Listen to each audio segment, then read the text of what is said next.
nos ha mostrado hasta ahora, estamos haciendo este recorrido por el Evangelio de Marcos, nos ha mostrado cómo comenzó el maravilloso ministerio público de Jesús. Desde el bautismo de Jesús hasta ahora, una cosa que no habíamos visto en el Evangelio de Marcos es que es la oposición hacia Jesús. De hecho, vemos como un crecimiento en su fama, en su popularidad, en la aceptación de la gente. Y es verdad que Marcos menciona, por ejemplo, la tentación en el desierto. Y nosotros sabemos que allí en el desierto Jesús fue tentado por el diablo y el diablo se opuso a él, lo atacó. Pero eso lo sabemos más por los otros evangelios. A mí me llama la atención que Marcos pasa rápidamente de ese episodio y va directamente a la primera predicación de Jesús en una sinagoga donde también enfrentó a un demonio, pero tampoco es una oposición. Ese endemoniado o el demonio, los demonios que estaban en esa persona, no significan una oposición o una confrontación con Jesús. De hecho, ellos salen rápidamente despavoridos, asustados por la santidad de Jesús. Entonces, podemos decir que hasta ahora no vemos en el Evangelio de Marcos una oposición hacia Cristo, hacia Jesús. Eso va a cambiar a partir de este pasaje. A partir del capítulo 2, vamos a ver que surge el conflicto, surge la oposición, surgen las críticas y ataques directos hacia Jesús. Y lo que me llama la atención es que no es el diablo ni los demonios los que presentan este ataque, este conflicto, este rechazo, sino que son los líderes religiosos de los judíos, los que presentan este conflicto hacia Jesucristo. Y a partir del pasaje de hoy vamos a encontrar 5 incidentes, 5 episodios donde vamos a ver por 5 veces seguidas a los líderes religiosos enfrentándose a Jesús, rechazando, oponiéndose a Jesús. Entonces, el pasaje que tenemos ahora frente a nosotros es el primero de estos 5 relatos de oposición encabezados por los líderes religiosos. ¿Y por qué Marcos hace eso? ¿Por qué Marcos presenta esta oposición directa de parte de los religiosos y no tanto así de parte del diablo y los demonios? Porque Marcos quiere mostrarnos cuál es el problema de un corazón religioso. El peligro de tener un corazón religioso que cree que ya sabe lo que necesita, que cree que ha discernido, que ha comprendido quién es Jesús, pero que en el fondo está equivocado. Y esa es una advertencia muy fuerte que Marcos nos hace a todos nosotros.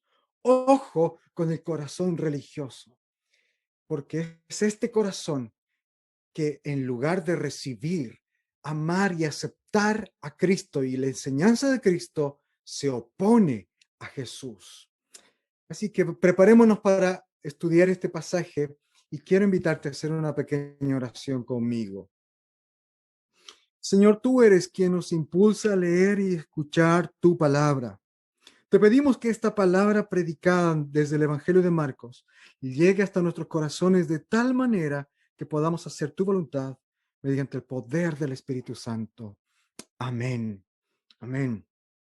Vamos rápidamente a nuestro pasaje, los versos 1 al 6. La semana pasada vimos cómo el Señor decidió apartarse de Capernaum, salir de Capernaum, y Él les dijo a sus discípulos, vamos a las otras aldeas, yo quiero ir a otros lugares a predicar porque para eso he venido. Y Jesús dijo que esa era la razón principal de su venida, anunciar el reino de Dios, las buenas noticias del reino.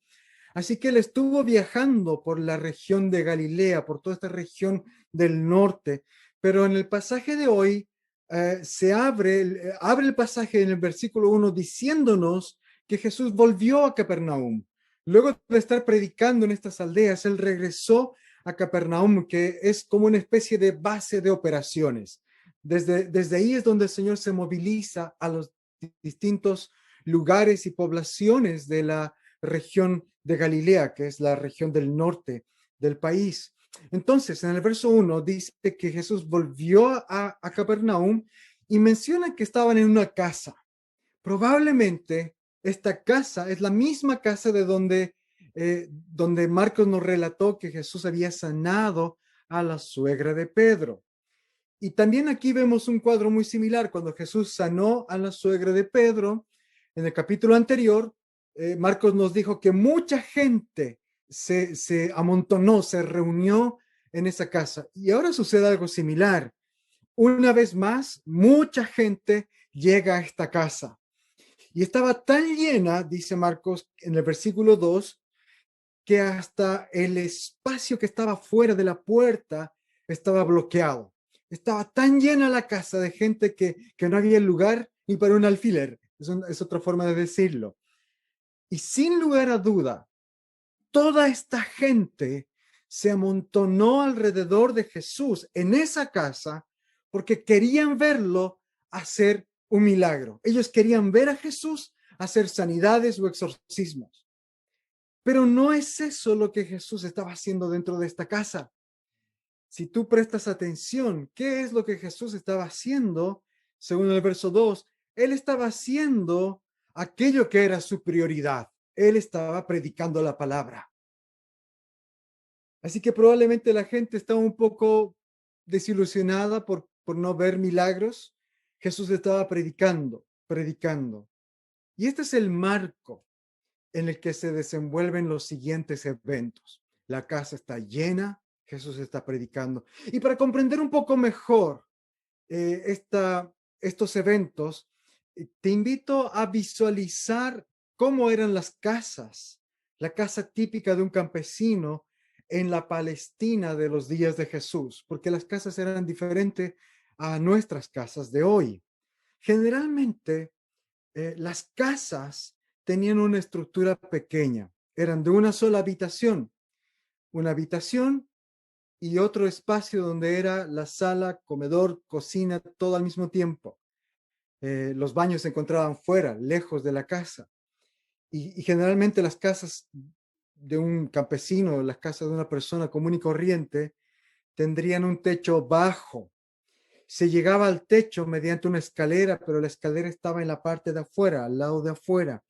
Entonces, en los techos estaban construidos de tablas de madera con paja y tierra compactada. Tierra, se formaba lodo, se formaba barro con la tierra y la paja, y con ese barro mezclado con la tierra y la paja se recubrían las tablas de madera. Esto para darle una impermeabilidad, para proteger la madera de las lluvias. Entonces es muy, muy probable que la casa donde estaba Jesús era una casa de este tipo, con techo bajo, con dos ambientes pequeña y donde era fácil de acceder al techo. Entonces, en ese cuadro es donde aparecen 4 hombres en el verso 3. 4 hombres trayendo un paralítico.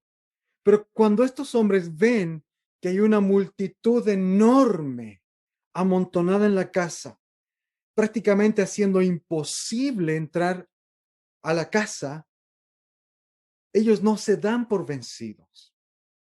Cualquiera se hubiera desanimado frente a ese cuadro, ¿no es cierto?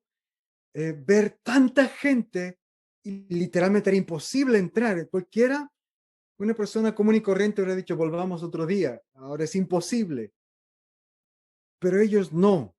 Ellos buscaron la forma de acceder a la casa, porque en el fondo ellos están buscando a Jesús. Ellos quieren acceder a Jesús. Así que subieron al techo y subieron al paralítico también al techo con ellos. Y eso lo vemos en el verso 4. Y estando allí en el techo, ellos escarbaron la paja con la arena, con la tierra, rompieron esa protección rústica y sacaron las tablas de madera e hicieron un hueco en el techo. Ahora piensa en esto. Tan grande era su determinación, tan grande era su deseo de llevar a este hombre ante Jesús, que ellos dañaron propiedad ajena. Estaban literalmente destrozando un techo que no les pertenecía, un techo que a su dueño le había costado mucho construir. Estas eran personas humildes, eran personas pobres, generalmente de clase media baja, no eran gente de recursos. Por lo tanto, tener una casita implicaba un gran esfuerzo, y estos hombres estaban destrozando esa casita, estaban destrozando el techo de una casa de uno de sus vecinos. Pero su urgencia, su deseo de acercar a este paralítico a Jesús es lo que les impulsaba. Y ellos estaban tan convencidos de que algo iba a pasar. Si ellos tan solo llevaban a este hombre frente a Cristo, algo tenía que suceder. Eso fue lo que les motivó a ser así de impertinentes, así de descuidados, así de malos vecinos, porque había algo más importante para ellos. Estaban interrumpiendo el sermón de Jesús. Eso era el otro problema, que tampoco ellos se detuvieron a pensar de que estaban interrumpiendo la enseñanza y el sermón del maestro. Si alguien interrumpe uno de mis sermones, va a experimentar la ira del cielo. No, mentiras, es una broma. Pero, por ejemplo, si alguien interrumpiría mi sermón, yo me sentiría incómodo, me sentiría quizás hasta molesto. Yo diría, ¿por qué me interrumpen? Es algo molesto cuando te interrumpen en algo que es importante. Y Jesús estaba haciendo algo importante. Él había dicho que predicar la palabra era la razón por la cual había venido. Y aquí estaba predicando la palabra frente a un gran público. Pero eso tampoco detuvo a estos 4 hombres. Ellos abrieron el hueco, interrumpieron el sermón de Jesús. Y probablemente incluso al abrir el hueco en el techo, hicieron caer tierra a los que estaban dentro de la casa. Quizás incluso sobre la misma cabeza del Señor Jesús. Ellos estaban realmente destrozando y quitando tierra del techo. E hicieron un hueco tan grande, lo suficientemente grande para que cupiera en ese hueco un hombre adulto. Y así, con todo ese esfuerzo, bajaron al paralítico hasta el piso. Fueron impertinentes, fueron precipitados, fueron entusiasmados. Y aquí llega el momento cúspide de este pasaje. Estos 4 hombres interrumpen a Jesús, interrumpen su sermón, han destruido bienes ajenos, probablemente quedaron en mala onda con el dueño de casa. Estas fueron acciones serias, con alta probabilidad de generar molestia. Esta es la típica forma de actuar de un adolescente ingenuo que no piensa en las consecuencias de las acciones. Estaban tan enfocados en que tenemos que llevar a Jesús que no lo pensaron 2 veces. Pero aquello que se ve como ingenuidad, aquello que se ve como impertinencia, aquello que se ve como torpeza, Jesús lo ve como un acto de fe, como un acto de fe, una fe maravillosa. En el verso 5, Marcos dice que Jesús vio no la impertinencia, no el emocionalismo, las acciones precipitadas de estos hombres. Marcos dice que Jesús vio la fe de ellos. Y aquí Marcos nos está arrojando una bomba de bendición, porque lo que nos está diciendo es que todos estos actos fueron motivados en el fondo por la fe, por la fe. Estos 4 hombres estaban convencidos de que Jesús podía ayudar a su amigo paralítico. Estos 4 hombres estaban convencidos de que algo iba a pasar, de que Jesús podía sanarle. Es claro que la intención de estos cuatro hombres era presentar a su amigo paralítico a Jesús para que Jesús lo sane. Pero aquí viene otra sorpresa. Aquí viene otra sorpresa grande, porque ellos logran su cometido, ellos logran lo que habían pensado hacer. Van, abren el hueco, descienden a su amigo, lo presentan ante Jesús y por fin Jesús está frente a frente con el hombre paralítico. Y en lugar de sanarle, Jesús perdona sus pecados. Eso no era lo que el hombre necesitaba, o al menos eso es lo que a nuestros ojos no era lo que el hombre necesitaba. Lo que a nuestros ojos vemos, lo que nuestros ojos pueden ver, es la necesidad de parálisis de este hombre.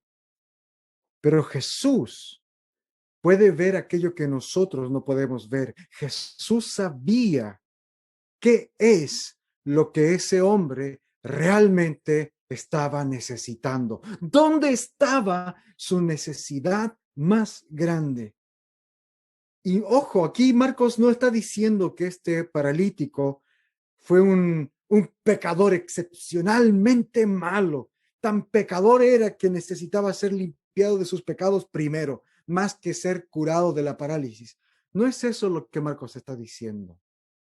La Biblia claramente nos muestra que todo mal humano, todo mal, toda enfermedad, toda dolencia, todo sufrimiento, incluida la parálisis, incluido el COVID, todo sufrimiento humano tiene una sola causa, tiene una sola raíz.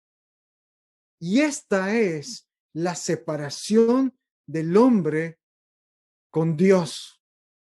En otras palabras, el pecado.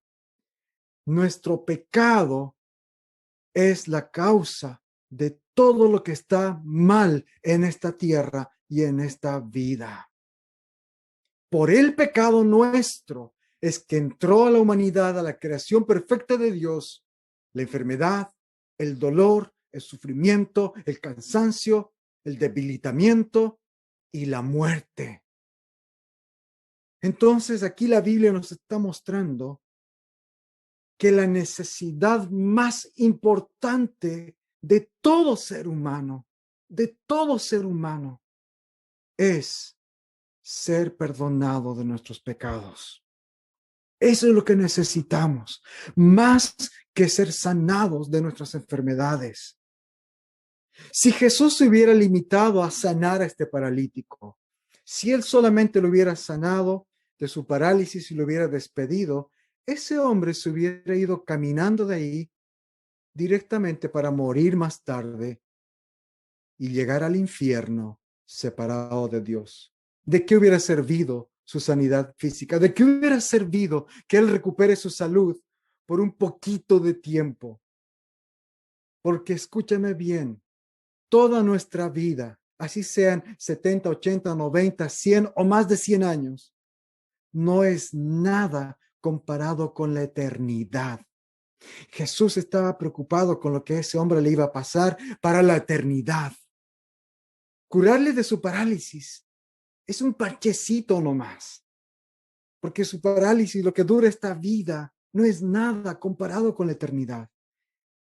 Si Jesús tan solo le sanaba de su parálisis, ese hombre no hubiera recibido lo que realmente necesitaba, el perdón de sus pecados. Y Jesús hubiera quedado como un sanador más, un milagrero nada más. Pero no fue así. Jesús no ha venido solamente para sanar enfermedades. El Señor, lleno de compasión, vio a este hombre y vio lo que realmente ese hombre necesitaba y le dijo, hijo, ¿te das cuenta? Le dijo, hijo, lo estaba adoptando. Hijo, los pecados te son perdonados. Tus pecados te son perdonados. A eso ha venido Jesús, a predicar el evangelio, las buenas noticias del perdón y la misericordia de Dios. Este fue el milagro más grande para este hombre. Un alma estaba siendo arrebatada de las garras del infierno y de la muerte y estaba recibiendo el don del perdón y la vida eterna. Es motivo de gozo y alegría cuando Jesús le dice a este hombre: hijo, tus pecados te son perdonados. Pero llegamos a este verso 7 y vemos otro cambio en el relato, porque no todos estaban contentos, no todos ven con agrado este cuadro. Marcos dice que estaban ahí unos escribas o maestros de la ley. Y ya Marcos nos ha presentado antes a estos escribas, ¿no es cierto? En el capítulo 1. Estos hombres eran teólogos, eran estudiosos de la ley de Dios, eran hombres muy respetados por su gran conocimiento. Y estaban ahí unos cuantos de estos escribas sentados. Y claramente la intención de estos escribas, de estos religiosos, no era aprender de la prédica de Jesús, sino que ellos estaban ahí para criticar la prédica de Jesús, para juzgar el sermón de Jesús, para atraparlo, para ver si Jesús decía algo teológicamente incorrecto, para atraparlo con eso y agarrarse de eso y acusarlo. Estos maestros de la ley estaban ahí para evaluar, para criticar, para observar, para sorprender, para pillar a Jesús en algo. Porque para ellos Jesús era una amenaza. Para ellos Jesús era un maestro que había surgido de un pueblo insignificante, de Nazaret, sin ningún trasfondo de estudios, sin ningún trasfondo de haber pasado grandes horas de estudio aprendiendo con los grandes rabinos. Para ellos Jesús era un don nadie, pero un don nadie que de repente, de un día para otro, era famoso y popular, más famoso que ellos, más popular que ellos. Un maestro nuevo que estaba predicando y que la gente le escuchaba.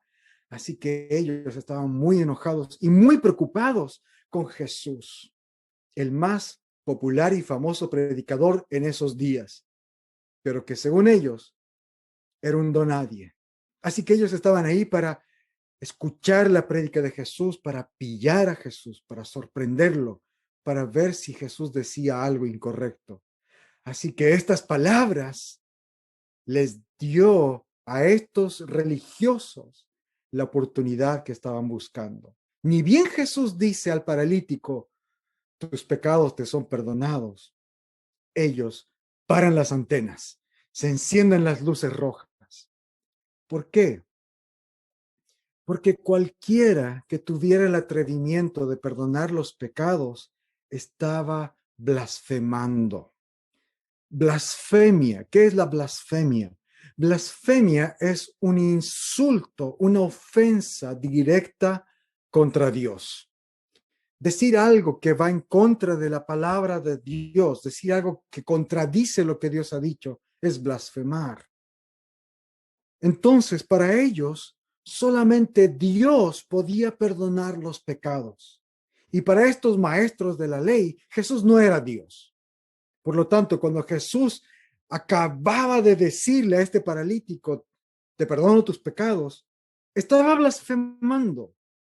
En las enseñanzas judías, ni siquiera el Mesías podía perdonar los pecados. Ni siquiera el Mesías. Ese atributo de perdonar los pecados estaba reservado únicamente para Yahweh, para Dios, el Dios creador todopoderoso. Ni siquiera el Mesías prometido tenía esa autoridad para perdonar los pecados. Entonces, si los religiosos estaban en lo correcto, Jesús estaba blasfemando. Si Jesús estaba perdonando los pecados y él no era Dios, estaba blasfemando. ¿Te das cuenta qué es lo que Marcos nos está mostrando en este pasaje? ¿Quién es Jesús? ¿Quién es Jesús? Porque si Jesús puede perdonar los pecados, entonces quiere decir que Él es Dios. En los versos 8 y 9 vemos que estos maestros de la ley, estos escribas, estaban pensando estas cosas. Él no puede perdonar pecados, esto es blasfemia. Pero ellos lo estaban pensando. Ellos no llegaron, no alcanzaron a decirlo en voz alta.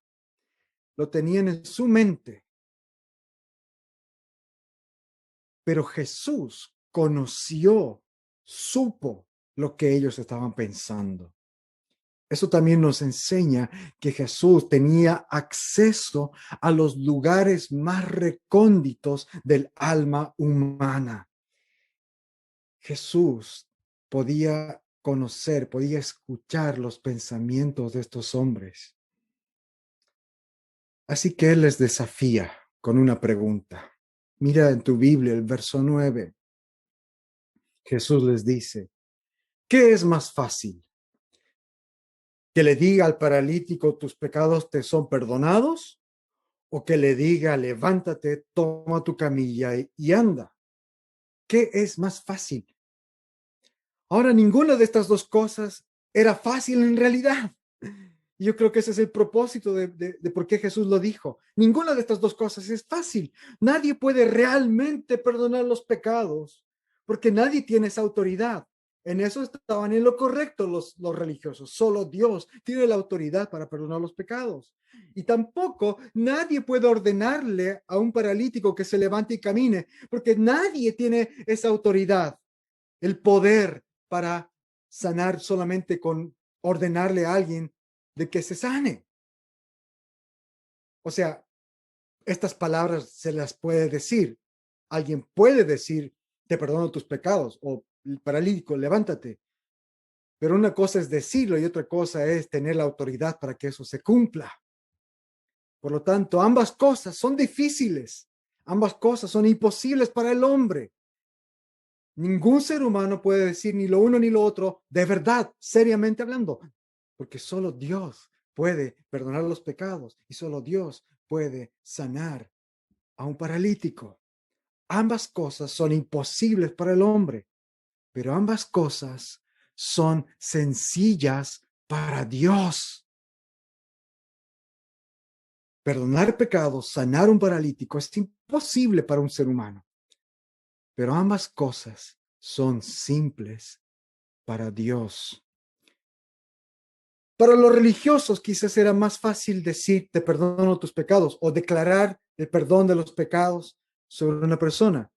En ese sentido, es fácil decir o declarar el perdón de los pecados, porque ¿quién puede verificar que realmente los pecados han sido removidos del alma o de la vida de alguien?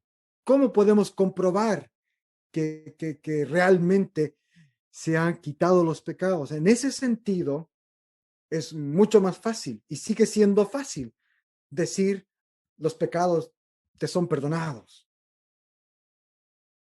Y de hecho sigue siendo fácil hasta el día de hoy. Mucha gente hoy día fácilmente dice yo te perdono tus pecados, te absuelvo de tus pecados. O incluso es mucho más fácil que alguien diga yo estoy libre de culpa, yo no tengo pecado, yo soy inocente, ya me he arrepentido, me han perdonado mis pecados, he sido limpiado, yo creo en Dios, soy completamente santo, soy limpio, soy libre. Es fácil decir esto, pero ¿cómo lo comprobamos? Pero por otro lado, decirle a un paralítico, levántate, toma tu camilla y vete a tu casa. Eso sí se puede comprobar. Si yo le digo, si yo, Martín Flores, le digo a un paralítico, levántate, toma tu camilla, si él no se levanta, entonces no tengo ninguna autoridad. Eso es fácil de demostrar. En el verso 11 vemos precisamente que eso sucedió. Jesús le ordenó al paralítico levantarse y éste se levantó. La sanidad verificó, comprobó que Jesús tenía el derecho de perdonar pecados, de que Jesús tenía la autoridad para perdonar los pecados. que Jesús era el Hijo de Dios. Las acciones de Jesús confirmaron sus palabras, su autoridad superior. El perdón vino sobre ese hombre antes que su sanidad. Eso nos muestra la gran misericordia de Jesús. Jesús primero sanó a este hombre de su enfermedad espiritual, de su alejamiento con Dios, le perdonó de sus pecados y después le sanó de su dolencia física. Él ha venido para perdonarnos. Él ha venido para rescatarnos de nuestros pecados y de las consecuencias de nuestros pecados. Jesús hizo aquí un milagro visible para que todos pudieran saber que había hecho antes un milagro invisible, un milagro superior. ¿Cómo comprobar de que este hombre había sido perdonado de sus pecados? Porque Jesús luego lo levantó de su lecho. Y el hombre en el verso 12 respondió inmediatamente.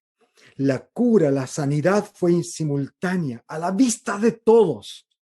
Y todos quedaron, dice Marcos, ahí asombrados, pasmados, incluidos los escribas. Estos hombres habían desafiado la autoridad de Jesús en sus pensamientos. Habían dicho que él no podía perdonar los pecados, pero ahora estaban viendo al ex paralítico caminando frente a ellos como una prueba viviente de que Jesús tiene autoridad para sanar y para perdonar. Marcos dice que ellos nunca habían visto nada igual, y es verdad. Queridos hermanos, el énfasis en este pasaje está en el perdón de los pecados. Esa es la necesidad más grande de todo ser humano. El pecado es la raíz, está en la raíz de todo otro mal, de todo otro sufrimiento, de toda otra dolencia. Y Jesús se ocupó en primer lugar de eso, del pecado. Y no me cabe la menor duda de que tanto el paralítico como sus cuatro amigos, como la gente y los religiosos, todos quedaron sorprendidos. Porque para todos la necesidad más grande de este hombre era su parálisis. Pero no, Jesús vio cuál era su necesidad más grande, el perdón de los pecados. Y eso debe también a nosotros enseñarnos. ¿Dónde está nuestra necesidad más grande? Y cuando vemos a otra persona que está necesitada, cuando vemos a un enfermo, cuando vemos a alguien que está sufriendo, ojo hermanos, a veces nuestra tendencia es primero atender esa necesidad, que está bien, debemos cuidar, debemos orar por el enfermo, debemos, si está en nuestras capacidades, proveer medios de sanación para el enfermo. Pero ojo, la necesidad más grande de toda persona que está sufriendo es, en primer lugar, ser reconciliado con Dios mediante el perdón de los pecados. Por lo tanto, antes que orar, antes que llevar sanidad, debemos asegurarnos de que esta persona escuche el evangelio, tenga este encuentro con Jesús. Estos cuatro amigos, sin saberlo, hicieron lo mejor que pudieran hacer para este hombre. Se tomaron todas las molestias para llevarlo ante Jesús. Hagamos lo mismo. ¿Y sabes qué me llama mucho la atención de esta historia? Me llama mucho la atención de que el paralítico es en un sentido el protagonista de esta historia. Todo gira en torno a él y a su necesidad y cómo Jesús le perdona los pecados. Pero ¿te has dado cuenta que el paralítico es en realidad un perfecto desconocido en la historia? Él es totalmente pasivo. Él no habla, él no dice nada, él no protagoniza ningún versículo. Él es presentado, pero por sus cuatro amigos. Son las acciones de los cuatro hombres las que se destaca al principio. Es llevado por sus amigos, es cargado hasta el techo, desde allí es colgado para estar frente a Jesús. Él está pasivo completamente. Luego, toda la atención se centra en lo que Jesús habla, en lo que Jesús dice respecto al perdón de los pecados. En ningún tiempo se menciona que si el paralítico dijo algo, si él habló algo, si él dijo ni siquiera gracias. ¿Por qué Marcos no destaca las palabras o los pensamientos o los sentimientos del paralítico? Yo creo que Marcos lo está escribiendo de esta manera para mostrarnos que nuestra necesidad de Jesús, de su perdón, es tan grande, pero al mismo tiempo nosotros debemos ser así, de pasivos, debemos dejar llevarnos. No se trata de que nosotros buscamos a Dios, de que nosotros hagamos algo para ganar el favor, para despertar la atención de la mirada de Jesús. Aquí no es el paralítico el que hace eso, son primero sus cuatro amigos y después es Jesús quien los sana. Qué maravilloso. Aquí, esto nos habla de la misericordia de Dios y de cómo Él es el que hace la obra mediante estos cuatro amigos y lo ha hecho también con nosotros, ¿no es cierto? Dios ha utilizado a personas, a hombres, a mujeres, otros medios, personas que estaban orando por nosotros, personas que estaban hablándonos del Evangelio y nosotros hemos sido también llevados a Cristo por medio de otras personas. Y qué fantástico es de que Dios nos llama a involucrarnos en esta misión de llevar, de presentar las necesidades de otro delante de Jesús. Y eso es lo que vemos en este cuadro, con este paralítico. No ha cambiado para nosotros. Estos cuatro hombres fueron quienes fueron los instrumentos de Dios para que este hombre llegue a los pies de Jesús.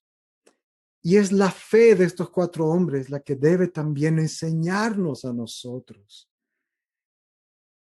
Si bien ellos no sabían cuál era la necesidad más grande de este hombre, quizás ellos solamente querían que Jesús los sane, pero ellos al final hicieron lo correcto, llevaron a este hombre delante de Jesús.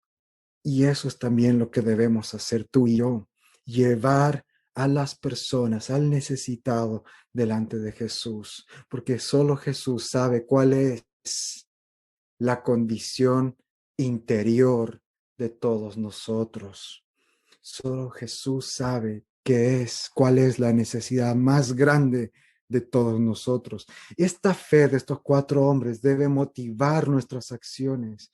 Cuando tú y yo acercamos a alguien a Cristo, cuando le hablamos a alguien de nuestra fe, cuando lo invitamos a venir a nuestros servicios, cuando les enviamos el enlace para participar de los cultos o de las actividades como la que tuvimos ayer en la charla que dio nuestra hermana Camila, como la actividad que vamos a tener esta semana para las parejas y matrimonios. Cuando compartimos esto, estamos llevando a las personas a Cristo. Así que aprendamos de este ejemplo. Estos hombres no se detuvieron, no vieron las molestias como algo para detenerlos. A ellos no les dio la lata de decir, hay que cargar a este paralítico hasta el techo. No les dio la lata abrir el techo. No les dio lata importunar a Jesús, interrumpir su sermón. Ni siquiera quizás ganarse enemistad con el dueño de esa casa por haber destrozado propiedad suya, por haber destrozado su casa. Ellos se tomaron todas esas molestias, asumieron toda la responsabilidad. Aprendamos de eso. A veces a nosotros nos cuesta incluso compartir un enlace que es tan fácil hacerlo. Aprendamos del ejemplo de estos cuatro hombres. Y también aprendamos del paralítico. Me he dado cuenta de que muchas veces en mi vida me aferro a algunas cosas, me aferro y confío en mis fuerzas, en mi conocimiento y en mis capacidades para resolver muchas cosas. Hasta que Dios me dice, Martín, basta, suelta, deja que yo haga según mi voluntad. Yo sé mejor que tú lo que tú necesitas. Yo sé mejor que tú lo que tu familia necesita. Yo sé mejor que tú lo que tu esposa y tus hijos, tu congregación necesitan. Muchas veces debemos ser como el paralítico, dejarnos llevar a Cristo y dejar que Él sea el que decida si remueve o no nuestra parálisis, nuestro problema, nuestra enfermedad. Dejemos que Él sea quien vea nuestros corazones y Él decida si necesitamos primero su perdón y después su sanidad. La única acción de este paralítico que menciona Marcos es al final, cuando Jesús le dice, levántate, Él obedece ese mandamiento. Obedientemente se levantó, tomó su camilla y salió delante de todos. Esto es muy notable. A diferencia del leproso que vimos la semana pasada, Jesús le dijo a ese leproso, no le digas a nadie quién te sanó. Y ese leproso fue lo primero que hizo. Salió y les contó a todos. Este hombre está demostrando obediencia. Obediencia. Aprendamos también de esto. A veces necesitamos ser más obedientes y ser más entregados a Dios. Es fácil decir he sido perdonado, soy cristiano, me iré al cielo, pero la evidencia que yo veo en este hombre, en este paralítico, en este ex paralítico, de que Jesús realmente le perdonó sus pecados, es que él después se levanta y obedece a Jesús, inmediatamente obedece a Jesús. Y creo yo que esto también nos está enseñando a nosotros la evidencia de que Jesús ha perdonado mis pecados. ¿Cómo puedo yo saberlo? ¿Cómo puedo yo demostrarlo? Es mi obediencia a Cristo. Es de que yo vivo para agradarle a Él. Es de que me esfuerzo para agradarle a Él. Así que hoy día es el día, hermanos, para pensar seriamente dónde estamos. ¿Dónde está nuestra fe frente al Señor? Si alguien te presentara ante Cristo hoy día, como estos cuatro llevaron al paralítico, ¿qué crees tú que Jesús diría de ti? ¿Cuál es la necesidad más grande que tienes hoy? Quizás no es aquello que estás pensando. Por otro lado, deja que esta historia también penetre fuertemente a tu corazón. Deja que el valor, la fe casi impertinente, la fe casi infantil de estos cuatro hombres te impacte, te enseñe y te desafíe. Debemos aprender de ellos. Debemos llevar al necesitado a Cristo. Y también a veces debemos aprender a nosotros ser como ese necesitado y decir, Señor, me entrego a ti. Haz tú conmigo. Tú conoces mi necesidad más grande, mejor que yo. Haz tú tu perfecta voluntad en mí. Así que aprendamos de estas cosas, queridos hermanos, y llevemos a muchos a los pies de Jesús. Que sea esta nuestro gran compromiso hoy delante de Dios. Así que te invito a orar ahora y que puedas tú hacer ese compromiso de fe, de vivir de esta manera. Oremos. Padre Celestial, te damos las gracias por haber enviado a tu Hijo amado para sanarnos, para limpiarnos y purificarnos de nuestro pecado. Esa es la más grande sanidad que podamos recibir, por medio de la cual tú nos das vida eterna, nos llamas a tu reino. Gracias, porque solo Él tiene la autoridad de perdonarnos. Solo Él tiene la autoridad y el poder de hacernos nuevas criaturas y de sanarnos, de aliviarnos también en nuestras dolencias. Gracias, Señor. Te pedimos que nuestros pensamientos y nuestras vidas estén constantemente recordando esta verdad, especialmente en aquellos momentos donde tenemos la tendencia a olvidar de que hemos sido adquiridos por un gran precio para la gloria de tu nombre. Tenemos la tendencia de olvidar de que somos tuyos, de que somos tus hijos. Tenemos la tendencia de olvidar de que el más grande problema, la más grande necesidad nuestra ya ha sido perdonada, ya ha sido sanada, ya ha sido alcanzada por Cristo Jesús.